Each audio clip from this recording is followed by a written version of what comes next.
एक गांव में चंदू नाम का एक गरीब व्यक्ति रहता था।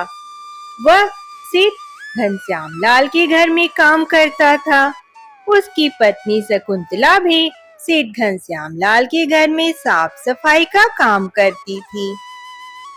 वे बहुत गरीब थे, पर सेठ जी जो पैसे देते थे उस पैसे से उनका गुजारा हो जाता था।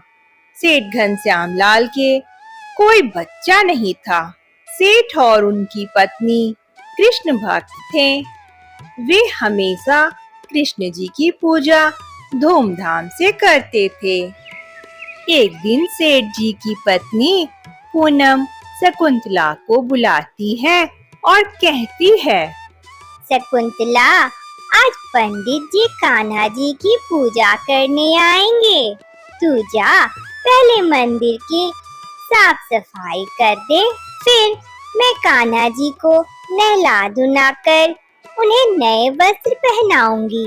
सेठ जी कान्हा जी के लिए सुंदर वस्त्र लाए हैं। उस वस्त्र में हीरे और मोती लगे हुए हैं। कान्हा उस वस्त्र को पहनकर बहुत सुंदर दिखेंगे। जा, जल्दी से मंदिर की सफाई कर दे, पंडित जी आते ही होंगे। जी मालकिन, अभी करती हूँ। सेठ और सेठानी कान्हा जी को बहुत मानते थे और वे कान्हा जी के लिए सोने चांदी के जेवर और महंगे महंगे कपड़े लेकर आते थे। वे कान्हा की भक्ति तो करते थे, पर उनकी भक्ति में दिखावा करने की आदत थी। दूसरी तरफ चंदू और शकुंतला भी कृष्ण के भक्त थे। वे भी कृष्ण की पूजा मन लगाकर करते थे, पर उनके पास पैसे का अभाव था, तो वे अपनी हैसियत के अनुसार कृष्ण की पूजा करते थे। सेठ जी के घर पर कृष्ण की भव्य पूजा देखकर शकुंतला उदास हो जाती थी कि वे अपने कृष्ण के लिए अच्छे वस्त्र तक नहीं खरीद पाती है। एक दिन शकुंतला अपने घर में उदास बैठी हुई थी, तो चंदू शकुंतला से पूछता है, शकुंतला, आजकल तुम कुछ खोई खोई सी रहती हो, क्या बात है? क्यों उदास हो? आज सेठ जी के घर में कान्हा जी की पूजा और आरती कितने अच्छे से हुई। मैं तो मंत्रमुग्ध हो गया देखकर। हाँ, सेठ सेठानी जी के पास तो बहुत धन दौलत है, तभी तो वे इतने अच्छे से कान्हा जी की पूजा अर्चना करते हैं। तभी तो कान्हा जी की कृपा उन पर है। हम तो अपने कान्हा जी के लिए कुछ भी नहीं कर पाते, उनके लिए एक सुंदर वस्त्र भी नहीं खरीद पाते हैं। जन्माष्टमी आने ही वाली है और हमारे पास इतने पैसे भी नहीं है कि कान्हा जी के लिए एक सुंदर वस्त्र भी खरीद सके। फल और मिठाई भी नहीं खरीद सकते। मिश्री के भोग से भला कान्हा जी क्यों खुश होंगे हमसे? तभी तो हम इतने अभाव में हैं। कान्हा जी हमारे पूजा से खुश नहीं है। तुम गलत सोच रही हो शकुंतला। कान्हा जी तो सच्ची भक्ति और श्रद्धा के भूखे हैं। उन्हें हीरे जवाहरात, फल और मिठाई से क्या मतलब है? वे तो प्रेम के भूखे हैं। उन्हें प्रेम से तुम जो भी भोग लगाओगी वे स्वीकार करेंगी। तुम गरीबी से क्यों दुखी हो? हमारे पास जो है हमें उसमें खुश रहना चाहिए। मैं अपनी गरीबी के कारण दुखी नहीं हूँ। मुझे दुख इस बात का है कि हम कान्हा जी का सत्कार अच्छे से नहीं कर पाते। हमारी शादी को 10 साल हो गए हैं, पर मेरी गोद अभी तक सूनी है। मेरे कान्हा जी हमसे खुश नहीं हैं। तभी तो मेरी गोद नहीं भर रही है। इतना कहकर शकुंतला रोती हुई वहां से चली जाती है। चंदू शकुंतला की दर्द को, तकलीफ को समझ रहा था, पर वो भी तो दुखी था कि शादी के इतने वर्ष बीत जाने के बाद भी वह पिता नहीं बन पाया था। वह क्या कर सकता था? वह कान्हा जी के सामने हाथ जोड़कर प्रार्थना करने लगता है। चंदू और शकुंतला की ही तरह सेठ और सेठानी के भी कोई संतान नहीं थे। वे भी कान्हा जी से संतान के लिए प्रार्थना करते रहते थे। जो कोई भी संतान प्राप्ति के लिए जो उपाय बताता वे करते, पर फिर भी उनकी इच्छा पूरी नहीं हो रही थी। एक दिन सेठ जी ढेर सारे पैसे गिन रहे थे, तो सेठानी ने सेठ जी से पूछा, क्या कोई नया व्यापार करना है जो इतने पैसे गिन रहे हो? नहीं नहीं, कोई नया व्यापार नहीं करना है। जो व्यापार कर रहा हूँ वह तो बहुत ही अच्छा चल रहा है। बस चिंता इस बात की है कि मेरे बाद मेरे इस व्यापार को कौन संभालेगा। वो हमारे पंडित जी है ना, रामेश्वर जी। इस बार जन्माष्टमी में कान्हा जी को सोने के पालने में बिठाकर उनकी पूजा करने को कहा है। पंडित जी का कहना है कि सोने के पालने में कान्हा जी को बिठाकर पूजा करूंगा, उन्हें झूला झुलाऊंगा, तो हमारी संतान प्राप्ति की मनोकामनाएं पूरी हो जाएगी। इसलिए इतने सारे पैसे गिन रहा था। सोच रहा हूँ खूब कीमती पालना ले आऊं। हाँ हाँ जी, खूब कीमती और भारी पालना बनवाइए। इस बार जन्माष्टमी की पूजा में हम कोई कमी नहीं छोड़ेंगे। मैं हमारे सभी रिश्तेदारों को भी निमंत्रण भेज देती हूँ जन्माष्टमी के पर्व पर आने के लिए।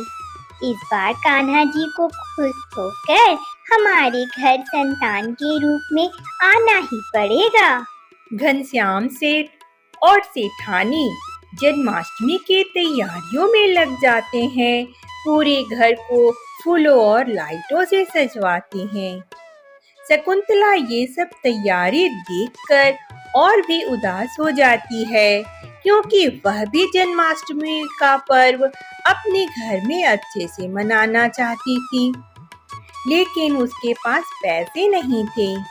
वह घर जाती है और कान्हा जी के सामने बहुत रोती है। चंदू उसे चुप कराता है और पूछता है, क्या हुआ शकुंतला, तुम क्यों रो रही हो? क्या है तुम्हारे मन में, मुझे बताओ।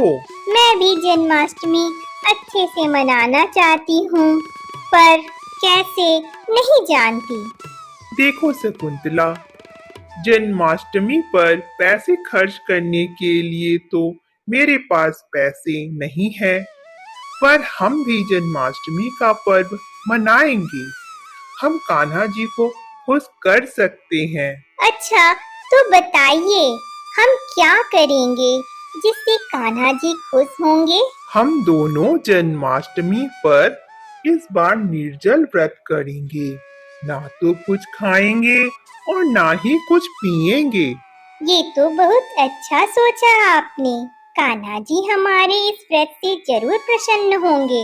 हे कान्हा जी, हमारे इस व्रत को पूरा करने में हमारी मदद करना और कुछ ऐसा चमत्कार करना कि हम आपकी जन्माष्टमी पर पूजा अर्चना भी अच्छे से कर पाएं। निर्जल व्रत करने का सोचकर शकुंतला खुश हो जाती है और जन्माष्टमी के दिन के आने का इंतजार करने लगती है। वह सेठानी के घर में काम कर रही होती है, तो उसे खुश देखकर सेठानी पूछती है, क्यों रे शकुंतला, आज बहुत खुश दिखाई दे रही है। क्या बात है? क्या खुशखबरी है कोई? वो है ना सेठानी जी, जन्माष्टमी का पर्व आने वाला है। उसी के बारे में सोचकर मन खुश हो रहा है। तुझे पता है, इस बार जन्माष्टमी में हम कान्हा जी को सोने के पालने पर बिठाकर पूजा करेंगे। इन्होंने बहुत भारी पालने का ऑर्डर दिया है। इस बार सारे रिश्तेदार भी आएंगे पूजा देखने।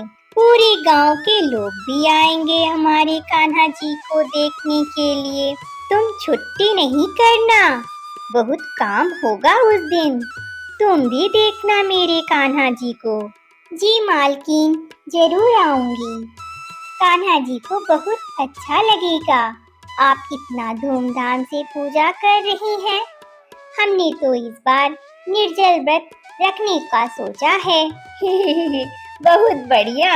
और सुन, शाम को गरीबों में कपड़े और कुछ फल और मिठाइयाँ बांटने के लिए पंडित जी ने कहा है। तू भी आ जाना। शकुंतला जन्माष्टमी में कान्हा जी के लिए कपड़े वगैरह की तैयारी कैसे होगी, इस बारे में चिंता में थी। शाम को सेठानी ने शकुंतला को कुछ फल, मिठाई और एक साड़ी दी। वह सब पाकर शकुंतला खुश हो जाती है और घर जाकर उस साड़ी से वह कान्हा जी के लिए सुंदर वस्त्र बनाती है। फल मिठाई को भी वह भोग के लिए रख देती है। अगले दिन शकुंतला और चंदू जन्माष्टमी का व्रत करते हैं। व्रत रखने के बावजूद वे सेठ जी के घर जाते हैं और पूरे घर को खूब सजाते हैं। सेठ घनश्याम लाल अपने कान्हा जी को सोने के पालने में बिठाते हैं और कान्हा जी का भव्य श्रृंगार करते हैं। सेठानी जी कान्हा जी के लिए 56 भोग बनाती है और कान्हा जी के पास भोग लगाती है। पंडित जी कान्हा जी की पूजा करते हैं। सेठ जी के घर बहुत लोग आते हैं कान्हा जी की पूजा देखने के लिए। सेठ जी का एक मित्र घनश्याम लाल से पूछता है। घनश्याम लाल, तुमने तो कान्हा जी का भव्य श्रृंगार किया है और सोने का इतना भारी झूला भी बनवाया है। भाई वाह, तुमसे तो कान्हा जी बहुत खुश हो जाएंगे और तुम तो और भी अमीर बन जाओगे। मेरे पास बहुत पैसे हैं। अब कान्हा जी से मुझे और धन दौलत नहीं चाहिए। बस कान्हा जी से मुझे एक संतान चाहिए। दूर खड़ा चंदू सेठ जी की बातें सुन रहा था। वह कान्हा जी से प्रार्थना करता है। कान्हा जी, मैंने और मेरी पत्नी ने निर्जल जन्माष्टमी का व्रत किया है। इसे पूरा करने की हमें शक्ति देना। कान्हा जी, सेठ जी आपकी इतनी पूजा करते हैं, आप उनको संतान का सुख दे दीजिए। मेरी पत्नी शकुंतला भी माँ बनने के लिए तरस रही है, उसे भी माँ बनने का सौभाग्य दे दीजिए। चंदू और शकुंतला शाम को घर जाते हैं। शकुंतला अपने कान्हा जी को नहला धुलाकर तैयार करती है और कान्हा जी के लिए भोग बनाती है। फिर दोनों मिलकर कान्हा जी की पूजा करते हैं। कान्हा जी, मेरे व्रत को स्वीकार कीजिए और मेरी सोनी गोद भर दीजिए।